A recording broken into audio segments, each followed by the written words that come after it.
यहाँ से स्टार्ट करेंगे। मेंटरशिप टेस्ट नंबर यहाँ पर 9 नंबर है, ठीक है। तो इसको देखते हैं। यहाँ पर आज 20 दिसंबर है। देखो जो मेंटरशिप टेस्ट है ये भी अपना जो यूकेटी चैनल है इसके द्वारा ही चलाया जा रहा है, ठीक है।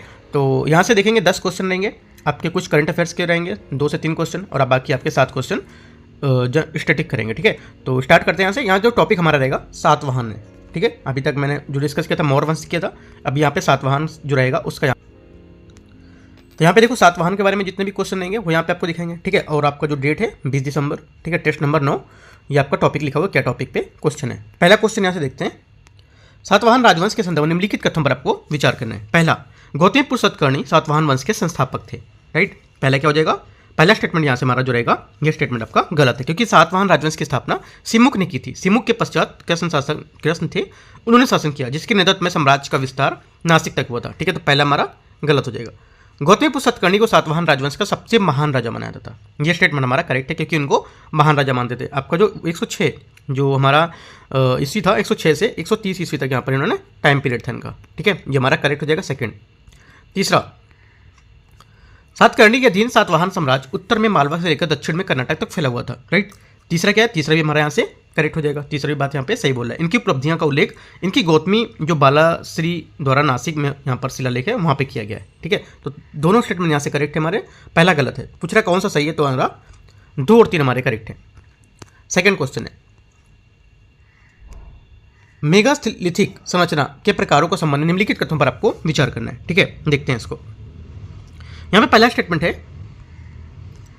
पहला स्टेटमेंट यहाँ से दे रहा है, स्टेटमेंट इसका नहीं है तो सेकंड, चलो मैं स्टेटमेंट आपको बता देता हूँ पढ़ के थोड़ा सा, बट स्टेटमेंट इसका थोड़ा सा, चलो मैं सेकंड क्वेश्चन जो रहेगा ये मैं टेलीग्राम पे आपको शेयर कर दे रहा हूँ, ठीक है। मिस प्रिंट यहाँ पे हो गया है, नहीं हुआ है, तो सेकंड क्वेश्चन जो रहेगा मैं आपको पूरा टेलीग्राम पे इसका व्याख्या से डाल दूंगा, ठीक है। तो वहाँ से आप इसको देख पाओगे सेकंड क्वेश्चन को, ठीक है।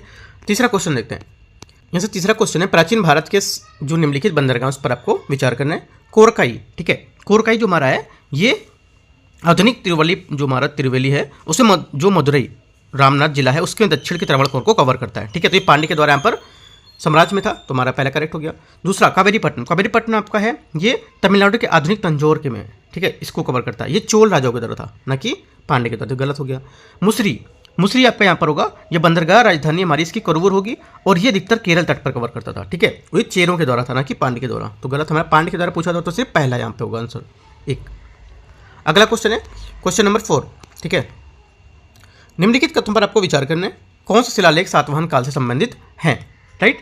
तो देखते हैं इसको। यहां से देखो पहला स्टेटमेंट बोल रहा है इसमें नासिक गुफा पर शिलालेख, ठीक है। नासिक गुफा पर शिलालेख हमारा क्या हो जाएगा, पहला स्टेटमेंट हमारा यहाँ से करेक्ट हो जाएगा। दूसरा, नाने घाट पर शिलालेख, ये भी हमारा क्या हो जाएगा, करेक्ट है, राइट, क्योंकि हमारा गौतमी बालासारी ने गुफा नंबर 19 में नासिक के शिलालेख बनाया, और उसमें सातकर्णी प्रथम की जो विधवा निका थी उसके यहाँ पर नन्हे घाट का लेख यहाँ पर जारी किया था, ठीक है। ये भी हमारा करेक्ट हो जाएगा। तीसरा, मोगा का शिलालेख, राइट, मोगा का शिलालेख हमारे यहाँ से ये गलत हो जाएगा, राइट। ये स्टेटमेंट हमारा इसका सातवाहन काल संबंधित नहीं है, राइट। तो हमारा आंसर क्या होगा, आंसर हमारा सिर्फ यहाँ से 1 और 2 इसके करेक्ट आंसर होंगे, चौथे का 1, ए या 1, ठीक है। 5वां नंबर है, निम्नलिखित युग्मों पर आपको विचार करना है, ठीक है। चोल साम्राज्य द्वारा कर और करों के उद्देश्य यहाँ पर क्या थे इनके, ये बताना है, राइट। देखते हैं इसमें।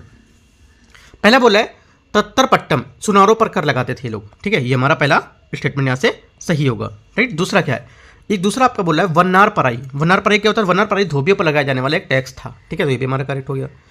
पस्सीपत्तम क्या था, पस्सीपत्तम, पस्सीपत्तम आपका ये जो पस्सीपत्तम या पाचीपत्तम बोल सकते हो, कहीं पाचीपट्टम में लिखा हुआ है, तो ये मछली पकड़ने पर कर लगाते थे, है ना। ये भी हमारा करेक्ट है। 1-2 और लिख सकते हो, जैसे कि आपका कुराई काकू, ठीक है, कुराई काकू, ये क्या था, कुराई काकू था, ये आपका था कपड़े पर लगाया जाता था टैक्स, ठीक है। और आपका था वेरीलाई, वो पान के पत्ते पर टैक्स लगाते थे, ठीक है। तो इस टाइप से आपको बताना है, याद रखना है। 3 ये 2 और मैंने बताया वो भी, तो तीनों स्टेटमेंट हमारे यहाँ से करेक्ट है, तो आंसर हमारा सभी 3।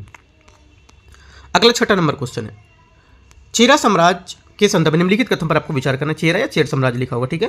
तो चेर या केरल देश पांड्य की जो भूमि है उनके पश्चिम और उत्तर में स्थित था, ठीक है। तो क्या हो जाएगा, छठे का यहाँ से हमारा पहला स्टेटमेंट आपका करेक्ट हो जाएगा, क्योंकि चेर या जो केरल देश जो था पांड्य की भूमि के पश्चिम और उत्तर में स्थित था। दूसरा, रोमनों के साथ व्यापार के कारण ये एक महत्वपूर्ण और समृद्ध राज्य था, राइट। सेकंड क्या होगा, सेकंड भी हमारे यहाँ से करेक्ट हो जाएगा, ठीक है। तीसरा, केरल स्थित मुजरिस बंदरगाह दक्षिण प्राचीन भारत के चीर साम्राज्य का हिस्सा था। ये भी सही है, क्योंकि मुजरिस का उल्लेख हमारा जो हमारा एरिथ्रियन सागर है उसके परिलिप्सिस हमारे बार्डिक तमिल की जो कविता है उसके कई शास्त्रों के स्रोत में मिलता है। ठीक है, ये चेरों के प्रमुख प्राचीन बंदरगाह के शहर में था। तो हमारे भी करेक्ट हो जाएगा। तो तीनों बातें यहाँ पर हमारी एकदम सही हैं। पूछा कितने सही हैं, तो हमारे सभी तीनों सही हैं। 7वां नंबर देखते हैं।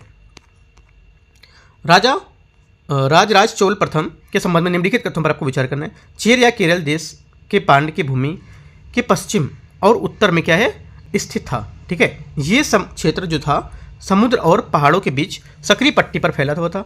इसमें आधुनिक केरल और आज का यहाँ पर एक हिस्सा शामिल था। ठीक है, तो क्या हो जाएगा यहाँ पे जो 7वां है इसका हमारा पहला स्टेटमेंट आपका करेक्ट हो जाएगा। ठीक है, पहला बात यहाँ पे सही बोला है। दूसरा, चोल साम्राज्य अरुमोली वर्मन के शासनकाल में चरम पर था, जिसने सिंहासन पर बैठने के बाद राजराज प्रथम की उपाधि धारण की थी। यह भी स्टेटमेंट हमारे यहाँ से करेक्ट है। ठीक है, ये भी एकदम सही बोल रहे हैं जो राजराज चोल उसके बारे में। ठीक है, उनके तंजौर शिलालेख में उनकी सैन्य विजयों के साथ उनके द्वारा जीते गए क्षेत्रों को भी विवरण मिलता है। ये भी स्टेटमेंट एकदम करेक्ट है। ठीक है, तीनों बातें यहाँ पर एकदम सही बता रहे हैं जो राज हमारे चोल प्रथम थे उनके बारे में। ठीक है, तो आंसर क्या हो जाएगा, आंसर हमारा हो जाएगा इसका अगर सही पूछ रहे हैं पूरा कौन सा सही नहीं है, सही पूछता तो हमारा आंसर क्या होता 3।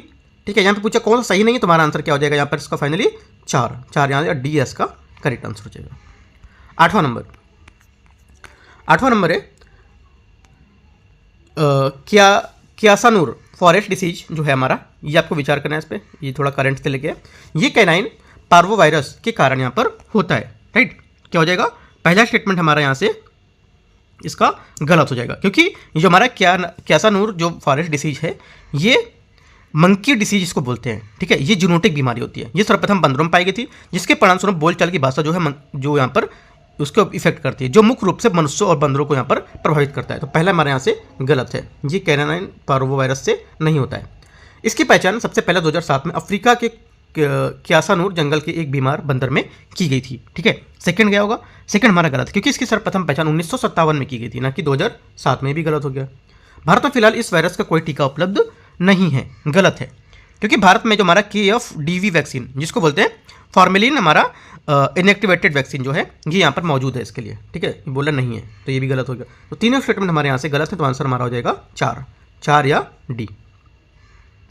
9वां नंबर क्वेश्चन है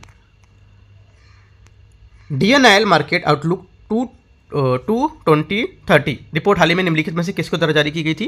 करेक्ट आंसर हमारे यहाँ से हो जाएगा, ये जारी की गई थी अंतर्राष्ट्रीय ऊर्जा एजेंसी जो हमारी है उसके द्वारा। ठीक है, इंटरनेशनल एनर्जी जो एजेंसी है उसके द्वारा। राइट, तो हमारा आंसर यहाँ से हो जाएगा ए, इसका करेक्ट आंसर हो जाएगा। ये रिपोर्ट ऊर्जा परिवर्तन के जो रुझान है उस पर गौर करती है और जो विभिन्न क्षेत्रों उस पर तेल की जो मांग है उसको प्रभावित कर सकती है। ठीक है, और ये परिवर्तन देश की जो ऊर्जा है उसको सुरक्षा को यहाँ पर प्रभावित करती है। तो ए हमारे यहाँ से इसका करेक्ट आंसर हो, ए या 1। ठीक है, 10वां नंबर क्वेश्चन है जल प्रदूषण निवारक अधिनियम संशोधन विधेयक 2024 के संदर्भ में निम्नलिखित कथनों पर आपको विचार करना है। जल प्रदूषण निवारण जो नियंत्रण अधिनियम संशोधन 2024 है इसके बारे में विचार करना है। 2 बार दे रखा है विचार करना है। ठीक है, पहला, ये जल प्रदूषण से संबंधित छोटे मोटे अपराध की श्रेणी से बाहर करने की तकनीकी अथवा प्रतिक्रियात्मक खामियों के लिए कारावास की आशंकाओं को कम करने के केंद्रित होता है। ठीक है, तो क्या होगा यहाँ से जो पहला स्टेटमेंट हमारा है, राइट, पहला स्टेटमेंट हमारा यहाँ से करेक्ट होगा। ठीक है, क्योंकि ये सुनिश्चित करता है कि जो दंड अपराध हैं उसकी गंभीरता के अनुरूप हों और हितधारकों को अत्यधिक प्रभावित किए बिना यहाँ पे अनुपालन को बढ़ावा दिया जाए। राइट, तो पहला हमारा सही होगा। दूसरा, ये केंद्र सरकार को राज्य प्रदूषण नियंत्रण बोर्ड के अध्यक्ष को नामांकन की दिशा में दिशा निर्देश करने के लिए यहाँ पर अधिकार देता है। ठीक है, सेकंड स्टेटमेंट हमारे यहाँ से करेक्ट है। ठीक है, दोनों बातें हमारी करेक्ट है। ये अध्यक्ष की निष्पक्ष की नियुक्ति सुनिश्चित करने के लिए कुछ अनिवार्य योग्यताएं भी यहाँ पर इसको प्रदान करता है। राइट, तो हमारे दोनों बातें यहाँ से एकदम करेक्ट हैं। ठीक है, तो हमारा आंसर क्या हो जाएगा, आंसर हमारा हो जाएगा इसका 3 नंबर, 1 और 2 दोनों। ठीक है, दोनों हमारे यहाँ से एकदम सही है। राइट, तो इस टाइप से देखो जो 10 क्वेश्चन थे मैंने वो आपको यहाँ से कवर कर दिया है। राइट, जो 10 क्वेश्चन काफ़ी इंपॉर्टेंट है। देखो ये जो 10 क्वेश्चन है ये कभी एग्जाम में नहीं भी पूछे गए इस टाइम पे। ठीक है, जितने एग्जाम हुए भी पूछे नहीं गए हैं, तो जरूर मतलब हो सकता है कि शायद एग्जाम में पूछ ले सकता है। ठीक है, तो आपको क्या है कवर कर लेना 10 क्वेश्चन है, प्लस जो दृष्टि का मैं लाऊंगा 20 क्वेश्चन, वो भी आपको डेली का आपको 30 क्वेश्चन कवर करने हैं। राइट, कभी देखो मिस हो जाता है कि नहीं ला पा रहा हूँ, बट डेली जितना है उनको रिवीजन भी आप कर सकते हो। काफ़ी इंपॉर्टेंट क्वेश्चन है। राइट, कुछ पूछना है तो आप टेलीग्राम पे जोड़ के पूछ सकते हो, मैं लिंक दे दे रहा हूँ, और यूट्यूब है वहाँ पे भी कमेंट कर सकते हो। कुछ प्रॉब्लम होता है आपको पढ़ने में या कुछ आप प्रिपरेशन कर रहे हो, कुछ उसमें डाउट रहता है तो आप नीचे कमेंट कर सकते हो। Right, all the best, thank you.